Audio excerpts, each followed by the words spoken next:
Hello dear students, welcome you all in our biology virtual class. Today, lecture number 3, the topic in biotechnology and its application, which is chapter number 12. In previous lecture, we discussed more about the application in agricultural field as well as in medicinal field. In medicinal field, we saw that there is three main basic applications. First one, the production of humulin. Second one, the molecular diagnosis. And the third one, that is the gene therapy, which we will going to discuss today. So, first of all, we have to know what is gene. Okay, so gene is nothing but a fragment of DNA which is responsible for expression of certain protein. तो gene कहाँ पे होता है? Gene DNA के अंदर ही होता है. DNA के अंदर एक सर्टेन सीक्वेंस होता है, जो सीक्वेंस को हम लोग जीन कहते हैं. वो पर्टिकुलर जीन का एक्सप्रेशन होता है एज ए प्रोटीन, तब जाके कोई एक ऑर्गेनिज्म बनता है. ठीक है. सो कोई एक ऑर्गेनिज्म का कोई भी कैरेक्टरिस्टिक्स फीचर के लिए रिस्पॉन्सिबल जो होता है वो होता है कोई ना कोई एक जीन. जेनेटिकल कैरेक्टर मतलब जो कैरेक्टर इनहेरिट होके पेरेंट्स से ऑफस्प्रिंग में आ रहा है वो भी थ्रू जीन. अब कभी कभार ऐसा केस में हम लोग देखते हैं जब जेनेटिकल डिसऑर्डर होता है, वहां पे क्या होता है, जो जीन जो होता है वो जीन फंक्शनल नहीं होता है. फंक्शनल नहीं होता है मतलब जीन में कुछ डिस्टर्ब होता है. Disturb is due to the addition और deletion of extra base pair which causes by means of mutation. ठीक है. अगर जीन ठीक से बिहेव नहीं करेगा तो फिर हम लोगों को फंक्शनल प्रोटीन नहीं मिलेगा. अगर फंक्शनल प्रोटीन नहीं मिल रहा है तो कोई ना कोई जेनेटिकल डिसऑर्डर शो करेगा. अब ये चीज को ठीक करने के लिए कोई मेडिसिन हम लोगों के पास नहीं है, कोई मेडिसिन होता भी नहीं है. तो अगर हम लोगों को उसको ठीक करना है तो we have to repair the gene. ठीक है.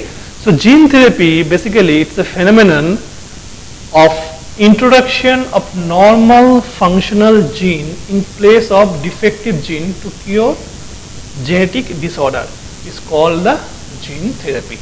Okay. Now let's see the diagram. Okay. Here we draw a DNA fragment. DNA fragment. Both are the same DNA fragment containing the same gene. ये जो location हमने blue colour से mark किया है ये होता है एक जीन, एक डीएनए के अंदर सेम जीन प्रेजेंट है. ये ड्राइंग में भी प्रेजेंट है. पर डिफरेंस क्या है? जो सेकंड वन जीन है ना, ये जो जीन है, ये पर्टिकुलर जीन में जो रेड मार्क से हमने बेस पेयर को ऐड किया है, मतलब इसमें म्यूटेशन हुआ है. तो मतलब कुछ बेस पेयर जो था वो अभी नहीं है, चेंज हो गया. तो मतलब जीन का जो सीक्वेंस है वो थोड़ा चेंजेस हो गया. तो इसकी वजह से क्या हो सकता है हम लोग देख लेते हैं. In first case DNA undergoes transcription to produce the mRNA, that is the mRNA, and that mRNA will produce that type of protein which is functional protein, क्योंकि ये जीन ठीक था. अब ये केस में क्या हो गया, यहाँ पे जीन का जो सीक्वेंस है वो थोड़ा चेंज हो गया. सो चेंज होने की वजह से ये भी ट्रांसक्रिप्शन करेगा, ये भी mRNA बनाएगा, पर mRNA में वो डिफेक्टेड पोर्शन प्रेजेंट रहेगा. तो डिफेक्टेड पोर्शन की वजह से जो एक्चुअली में जो जीन जो प्रोटीन बनाना था, अगर मान लो ये स्क्वायर प्रोटीन बनना था, तो ये स्क्वायर प्रोटीन तभी नहीं बनेगा क्योंकि इसमें थोड़ा डिलीशन हो गया.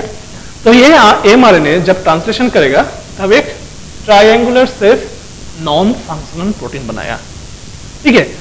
तो ये नॉन फंक्शनल जो प्रोटीन है, ये प्रोटीन हमेशा हम लोग के लिए हार्मफुल होगा ऐसा भी नहीं है. और जो फंक्शनल प्रोटीन जो हम लोगों के बॉडी के लिए रिक्वायर्ड था वो तो नहीं बन पा रहा है. अगर वो नहीं बन पा रहा है तो ये नॉन फंक्शनल प्रोटीन हम लोग कुछ काम का नहीं है, चाहे वो कुछ डिजीज कॉज करे या नहीं करे, पर ultimately it can not produce the functional one. Okay. So that's leads to the genetical disorder. इससे क्या होता है, एक जेनेटिकल डिसऑर्डर क्रिएट होता है. तो यहाँ से हम लोग क्या देख लिया, अगर हम लोग जेनेटिकल डिसऑर्डर को रिपेयर करना है, ठीक करना है, so we have to correct that portion. ये पोर्शन को हम लोग को ठीक करना पड़ेगा, तभी जाके हम लोगों को क्या मिल सकता है, जीन थेरेपी से जेनेटिकल डिसऑर्डर को क्योर कर सकता है. ठीक है. तो ये जो जीन थेरेपी होता है ना, ये gene therapy basically two type होता है। Gene therapy basically two type होता है। क्या क्या होता है? First one is the germline cell gene therapy, next one होता है somatic cell gene therapy. Germline cell gene therapy मतलब क्या है? जर्म सेल मतलब क्या है? जर्म सेल मतलब हम लोग क्या समझते हैं? जर्म सेल मेल गैमेट और फीमेल गैमेट को हम लोग जर्म सेल बोल रहे हैं। In case of human, the male gamete, that is the sperm, and the female gamete, that is the egg, are called the germ cell. So, germ-line cell gene therapy में हम लोग क्या करते हैं? Gene को रिप्लेस करता है by the functional one in sperm or egg, means gamete. ठीक है? Either sperm or egg. ये दो जो गैमेट है, मेल गैमेट और फीमेल गैमेट, ये मेल गैमेट और फीमेल गैमेट के अंदर जो हैप्लॉइड सेट ऑफ क्रोमोसोम होता है, उस हैप्लॉइड सेट ऑफ क्रोमोसोम के अंदर डीएनए है, डीएनए के अंदर जीन है। अगर वो जीन को हम लोग with the help of rDNA technology अगर रिप्लेस करते हैं तो उसे हम लोग कहेंगे germline cell gene therapy. It not only occur in sperm और egg, it can also occur by the fusion of sperm and egg which is form the zygote. Zygote में भी हम लोग जीन थेरेपी करेंगे तो भी वो बन जाएगा जर्मलाइन सेल जीन थेरेपी। ठीक है, पर ये जर्मलाइन सेल जीन थेरेपी का एक डिसएडवांटेज होता है कि ये थेरेपी हम लोग यूज नहीं करते। ऑफिशियली ये हर कंट्री में बैंड है। क्यों बैंड है? क्योंकि जर्मलाइन सेल थेरेपी से हम लोग डिजाइनर बेबी बना सकते हैं। डिजाइनर बेबी एक नया टर्म है। डिजाइनर बेबी मतलब क्या होता है? नॉर्मली बेबी कैसे फॉर्म होता है हम लोगों को पता है कि fusion between the sperm and egg causes the formation of zygote. That zygote ultimately divide and redivide to form the embryo and embryo became foetus and finally comes out from the female uterus in term of newborn baby. ठीक है, तो एक normal procedure होता है, natural procedure होता है sperm और egg का फ्यूजन होना। ठीक है, अभी डिजाइनर बेबी मतलब हम लोगों को जैसा चाहिए वैसा हम लोग बेबी बनाएगा। हम लोग को डिजायर के हिसाब से हम लोग बेबी को डिजाइन करेंगे। तो उसके लिए क्या कैसे हो सकता है? जैसे मान लो स्पर्म के अंदर जो डीएनए है, उसके अंदर जो जीन है, उस जीन को हम लोग रिप्लेस कर सकते हैं किसी दूसरे का जीन से। ठीक है, एक के अंदर जो सीक्वेंस है जीन का, वो जीन को हम लोग रिप्लेस कर सकते हैं with the help of another interesting characteristics features carrying some gene. ठीक है, तो पर कोई एक सेलिब्रिटी मान लो, सेलिब्रिटी के जैसा मेरा बेटा होना है, तो उसके लिए क्या करेगा कि स्पर्म और एग दोनों में से किसी एक का जीन को हम लोग चेंज कर देते ताकि जाके जो बेबी बने वो एग्जैक्टली क्लोन बेबी हो जाए। ठीक है, क्लोन बेबी हो जाए, जिसे हम लोग कहते हैं डिजाइनर बेबी। मतलब हम लोग जिस हिसाब से चाहेंगे उस हिसाब से बेबी को बनाएंगे, तो वो होता है डिजाइनर बेबी। और वो डिजाइनर बेबी बनाने के लिए जीन चाहिए। जीन कहां से आएगा? डोनर के सेल से आएगा। डोनर कौन होगा? मान लो कोई सेलिब्रिटी है, मान लो कोई साइंटिस्ट है, कोई भी हो सकता है जिसकी बॉडी से जीन आइसोलेट करके वो उस जीन को पर्टिकुलरली स्पर्म में हम लोग प्लेस कर देते हैं ताकि जो जाइगोट बनेगा उसके अंदर वो कैरेक्टरिस्टिक फीचर एक्सप्रेस करे। ये होता है डिजाइनर बेबी। पर ये डिजाइनर बेबी क्यों बैंड हो गया? इसके पीछे दो रीजन है। फर्स्ट रीजन होता है ये अगेंस्ट द नेचर रूल। ठीक है, जो नेचर के अगेंस्ट में जाकर हम लोग काम कर रहे हैं तो उसका बहुत सारा साइड इफेक्ट हो सकता है, सोशल इश्यूज बन सकता है। इसके लिए हम लोग जर्मलाइन सेल जीन थेरेपी को अवॉइड करते हैं। और दूसरा चीज होता है, ऐसा नहीं होगा कि हर टाइम में डिजाइनर बेबी मतलब कोई सेलिब्रिटी से होगा या कोई साइंटिस्ट से होगा। जो टेररिस्ट लोग होता है, टेररिस्ट भी अपना कोई टेररिस्ट ह्यूमन बीइंग बनाने के लिए डिजाइनर बेबी का यूज कर सकते हैं। मान लो कोई एक टेररिस्ट का जीन को आइसोलेट करके स्पर्म या एग के साथ मिक्स करा के फिर एक डिजाइनर बेबी बनाया, जो बेबी के अंदर टेररिस्ट का कैरेक्टरिस्टिक्स फीचर रहेगा। ऐसा भी पॉसिबल होगा। ठीक है, मतलब सबका एडवांटेज और डिसएडवांटेज को देखते हुए जर्मलाइन सेल जीन थेरेपी को ऑफिशियली बैंड कर दिया। ठीक है, सो हम लोग के पास ऑप्शन क्या रह गया? Last option, that is the somatic cell gene therapy. Somatic cell क्या होता है? Somatic cell generally are those cells which are responsible for the making of our body. So हम लोग का बॉडी के अंदर दो टाइप ऑफ सेल होता है, एक होता है सोमैटिक सेल और एक होता है germ cell. Germ cell means which are responsible for the production of the gametes and somatic cell are those which are responsible for the development और मेकिंग ऑफ बॉडी। ठीक है, सो बॉडी के अंदर कोई भी एक सेल के अंदर अगर हम लोग जीन थेरेपी अप्लाई करेंगे तब जाके वो हो जाएगा सोमैटिक सेल जीन थेरेपी, जो कि ना हम लोग ऑफिशियली करते हैं for the cure of genetical disorder. ठीक है, तो अब आता है कुछ एग्जाम्पल में जो जीन थेरेपी हुआ था। तो यहां पे देखो, the first gene therapy was given to 4-year-old girl in 1990 for ADA deficiency। ADA deficiency के लिए फर्स्ट टाइम 1990 में जीन थेरेपी को अप्लाई किया गया था with the help of rDNA technology. So यहाँ पे एक टर्म है ADA deficiency। सो ये ADA stand for adenosine deaminase, adenosine deaminase. ठीक है, so adenosine deaminase is an enzyme. So enzyme means basically it's made up of protein. That's mean there should be a gene which is responsible for the expression of ADA in human body. ठीक है, अगर ADA एक enzyme है तो obviously उसके लिए कुछ ना कुछ तो सीक्वेंस रिस्पॉन्सिबल होगा, कुछ ना कुछ तो जीन रिस्पॉन्सिबल होगा। वो कहाँ पे होगा? ऑब्वियसली डीएनए में होगा। ठीक है, सो एडिनोसिन डीएमाइनेज जनरली हेल्प करता है, it helps in immuno response by the developing of functional WBC और लिम्फोसाइट सेल्स। ठीक है, अभी हम लोगों को पता है कि हम लोगों का बॉडी के अंदर डब्ल्यूबीसी का मेन काम क्या होता है? डब्ल्यूबीसी का मेन काम होता है to fight against the pathogen, to protect our body from the invader. जिसके थ्रू से बॉडी हार्म हो सकता है उसको किल करना होता है डब्ल्यूबीसी का मेन काम। इसलिए डब्ल्यूबीसी को हम लोगों को सोल्जर भी कहा जाता है। ठीक है, सो इम्यूनो रिस्पॉन्स मतलब ऑब्वियसली उसका इम्यूनिटी कितना अच्छा है या कितना पुअर है वो डिपेंड करेगा presence of functional WBC number के ऊपर इन पर्टिकुलर ह्यूमन बॉडी। तो due to the lacking of ADA in human body it causes the poor immunity. ठीक है, अगर पुअर इम्यूनिटी होगा तब जाके क्या होगा? कुछ भी डिजीज बहुत इजीली हो सकता है कोई एक पर्टिकुलर ह्यूमन बींग्स के अंदर। तो तब जो डिजीज होता है उस डिजीज का नाम होता है, जो एडीए के वजह से होता है उसका नाम होता है ACID, severe combined immuno deficiency. It's quite similar like AIDS. AIDS में भी पर्टिकुलर कुछ डिजीज नहीं होता है। एड्स की वजह से भी इम्यूनिटी बहुत कम हो जाता है ताकि दूसरा माइक्रोब्स आके बॉडी में दूसरा इन्फेक्शन स्प्रेड कर सके।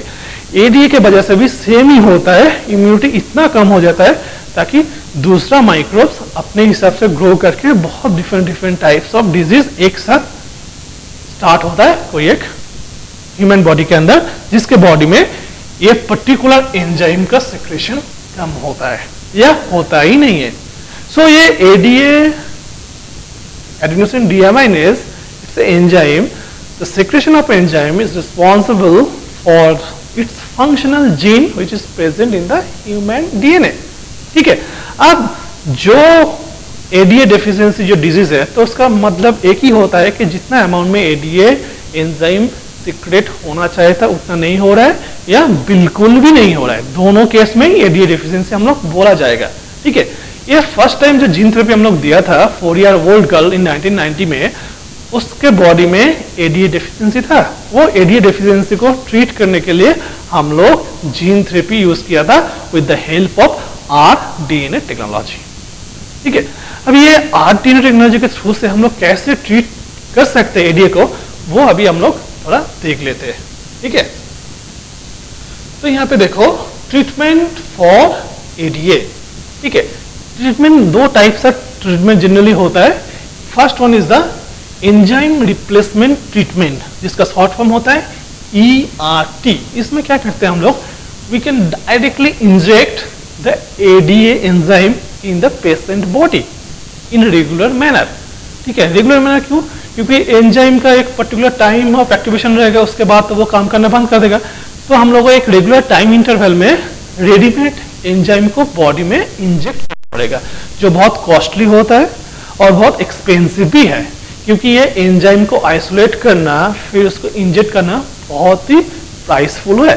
तो इसीलिए हम लोग एंजाइम रिप्लेसमेंट ट्रीटमेंट को जनरली रेफर नहीं करते। तो नेक्स्ट हम लोग के पास क्या ऑप्शन होगा, ये चीज को अगर ओवरकम करने के लिए नेक्स्ट ऑप्शन हम लोग के पास है बोन मैरो ट्रांसप्लांटेशन। ये बहुत इंटरेस्टिंग पार्ट है, bone marrow transplantation. Bone marrow क्या होता है, ठीक है, bone marrow are the type of cell which is present inside the bone, ठीक है, inside the bone there is a special type of cell which is called the bone marrow cell and which are responsible for give rise the different types of blood cell। ये जो bone marrow दिख रहा है ना, इस bone marrow से either RBC बनेगा, WBC बनेगा, प्लेटलेट बनेगा। ये different kind of cells of blood are arises from the bone marrow. So bone marrow से ये डब्ल्यूबीसी बोलो या आरबीसी या प्लेटलेट प्रोड्यूस होता है। अभी हम लोगों को एडीए ट्रीटमेंट में हम लोग क्या देखे थे कि जो डब्ल्यूबीसी का नंबर होता है वो कम हो जाता है due to the poor secretion of ADA, ठीक है। तो मतलब ये जो डब्ल्यूबीसी है, डब्ल्यूबीसी एक सेल के अंदर भी ऑब्वियसली क्या होगा, वो डिफेक्टेड जीन होगा, है ना।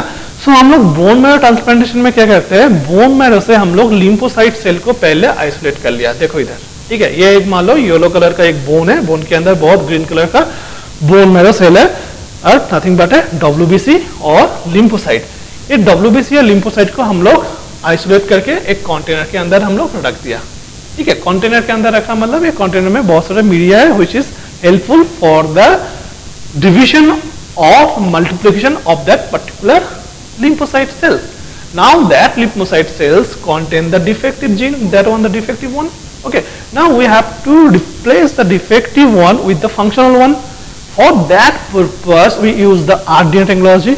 यहाँ पे देखो रेड कलर का एक मार्क किया है जीन जो कि ना normal functional gene for ADA है।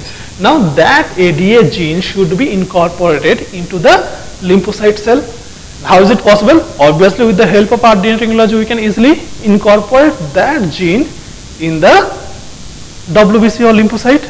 अब वो करने के लिए हम लोग को वेक्टर चाहिए होता है, पर प्लांट सेल के लिए जो आइडियल वेक्टर होता है वो होता है रेट्रोवायरल वेक्टर। रेट्रोवायरल वेक्टर जिसके थ्रू से हम लोग क्या किया, फंक्शनल एडीए जीन को इनकॉर्पोरेट किया isolated bone marrow lymphocyte cell के अंदर। तो अभी ये बोन मैरो सेल क्या बन गया, जो बोन मैरो लिम्फोसाइट सेल था ये सेल अभी बन गया recombinant one. This one the recombinant one, you can easily visible that there is a two types of color is there, one is the red one, another one is the green one, means it already recombinant.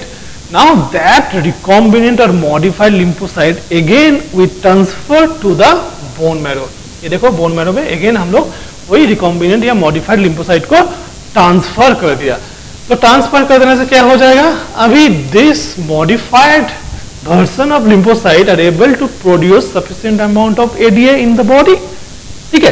sufficient amount में ADA को secrete कर सकता है, sufficient amount में अगर ADA secrete करेगा तो ADA deficiency obviously नहीं होगा, है कि नहीं।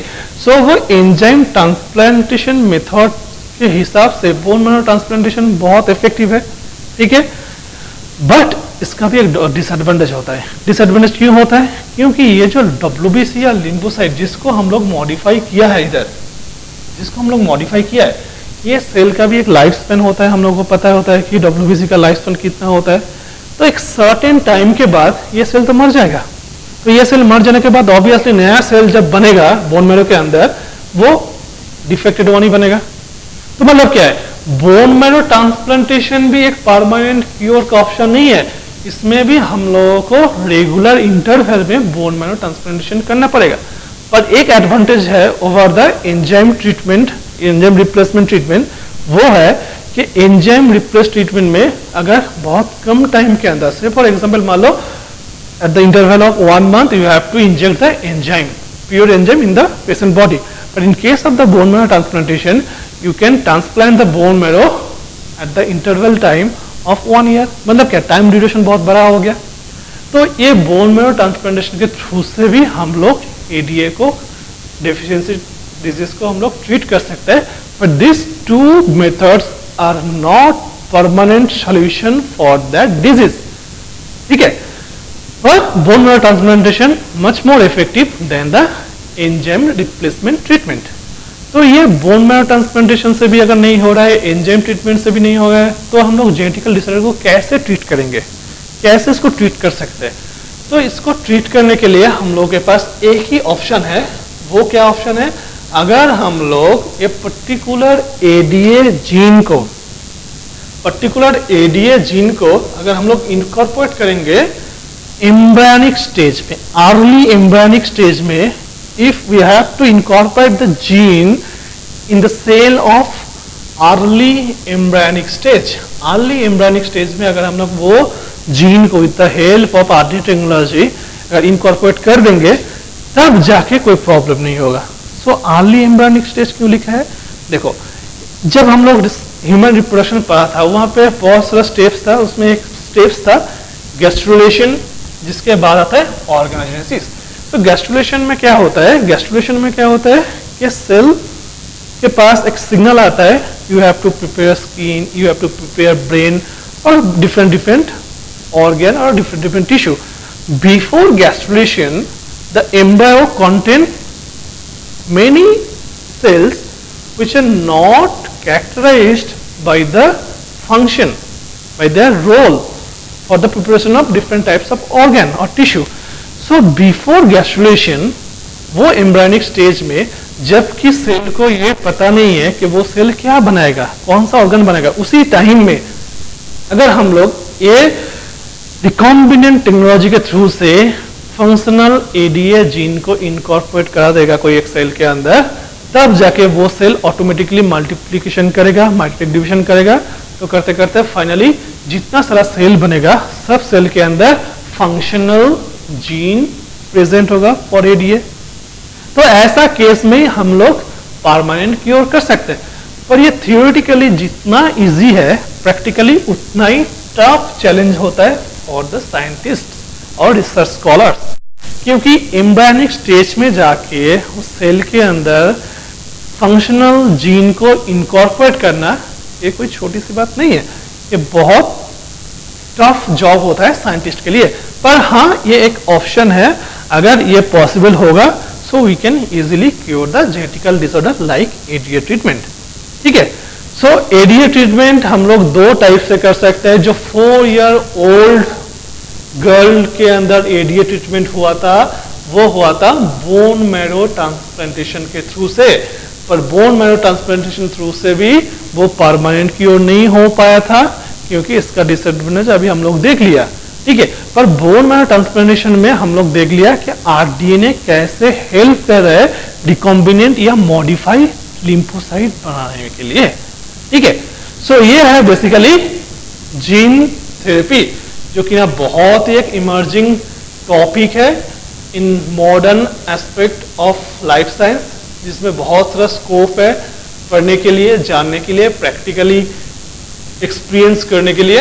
तो ये टॉपिक को बहुत अच्छे से पढ़ना, क्योंकि ये टॉपिक से क्वेश्चन आ भी सकता है। अगर क्वेश्चन नहीं भी आएगा तो फर्दर जो स्टूडेंट डॉक्टर बनने के लिए पढ़ाई करेगा या लाइफ साइंस में उसका इंटरेस्ट है, उसके लिए ये जीन थेरेपी एक ड्रीम जैसा है, क्योंकि इसके ऊपर इतना मॉडर्न अप्रोचेस है। और भी डिटेल्स में जानने के बाद और भी अच्छा रहेगा इसके ऊपर पढ़ने के लिए। ठीक है, सो ये हो गया basically gene therapy.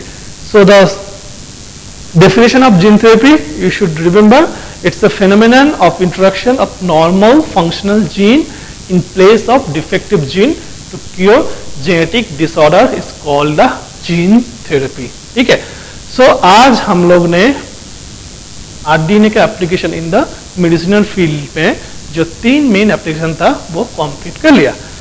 Next lecture में हम लोग डिस्कस करेंगे कि एनिमल फील्ड में इसका क्या इंपॉर्टेंट रोल होता है। ठीक है, ओके देन, थैंक यू।